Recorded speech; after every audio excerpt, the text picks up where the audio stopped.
বিসমিল্লাহির রহমানির রাহিম। আসসালামু আলাইকুম বন্ধুরা। আজকের আলোচনার বিষয় কোরআন ও হাদিসের আলোকে সকাল সন্ধ্যায় পঠিত মাসনুন দোয়া ও জিকির। ১ সূরা ইখলাস, ফালাক ও নাস।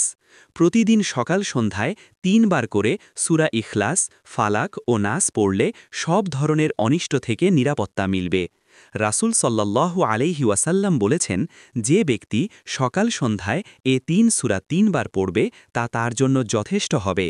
সুনান আবু দাউদ ৫০৮২।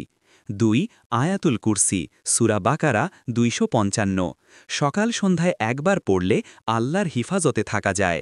যে ব্যক্তি সকালে আয়াতুল কুরসি পড়বে সে সন্ধ্যা পর্যন্ত শয়তানের অনিষ্ট থেকে হিফাজতে থাকবে, আর যে সন্ধ্যায় পড়বে সে সকাল পর্যন্ত হিফাজতে থাকবে। সহি তারগিব ৬৬২।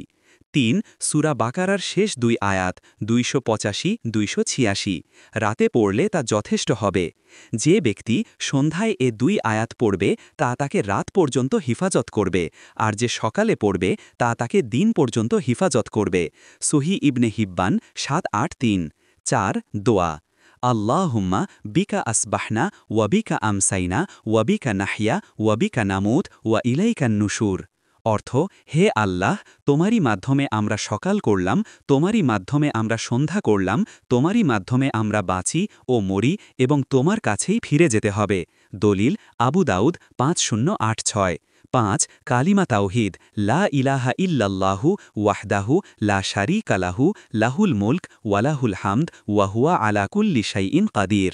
সকাল সন্ধ্যায় ১০ বার পড়লে অনেক সওয়াব ও নিরাপত্তা মিলবে। সুনান তিরমিজি ৩৪৭৪। ৬ সুবহানাল্লাহি ওয়া বিহামদিহ। সকাল সন্ধ্যায় ১০০ বার পড়লে গুনাহ মাফ হয়, যদিও সাগরের ফেনা পরিমাণ গুনাহ হয়। সহিহ বুখারী ৬৪০৫। ৭ দোয়া। বিসমিল্লাহিল্লাযী লা ইয়াদুররু মা ইসমিহি শাইউন ফিল আরদি ওয়ালা ফিস সামাই ওয়া হুয়াস সামিউল আলিম।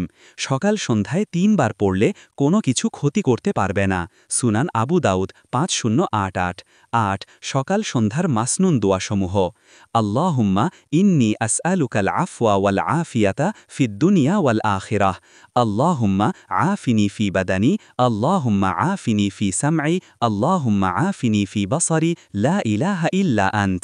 আল্লাহ তাআলা আমাদেরকে এই আমলগুলো নিয়মিত করার তৌফিক দান করুন। আমিন।